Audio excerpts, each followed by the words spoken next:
lab-grown diamond versus natural diamonds.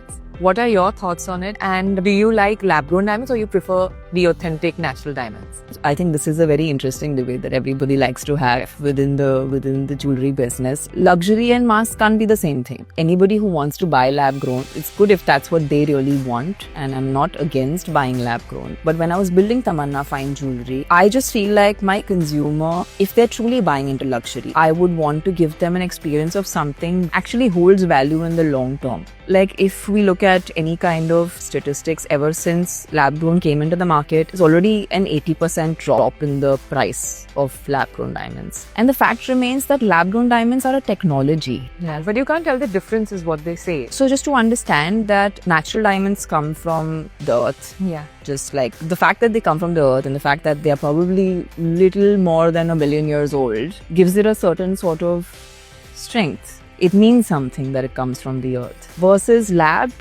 is a technology, which means that they are being made somewhere.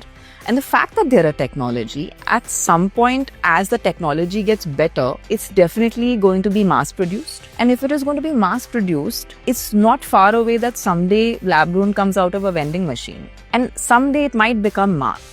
And so then I can't have my consumer feel like while I'm selling them luxury, I can't give them that experience. And tomorrow, if ever they want to come back to me to even exchange something, how can I give them that experience with lab grown? Because the value would naturally, because it is man-made, it is going to diminish in value at some point in time because it's going to get mass produced. And the abilities of mass production is going to get better. Yeah. So I just feel like when I wanted to build Tamanna Fine Jewelry, I didn't want that to happen to my consumer.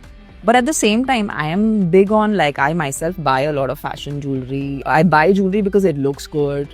I also buy fine jewelry. I also mix it up. It's not like I'm myself not against, I'm not against it at all. So you like wearing the lab grown. It's just that when you're making a choice to buy into fine jewelry, that time you don't want to put fine metals with something that is most probably in the future going to be going down on value, because we are a value conscious country.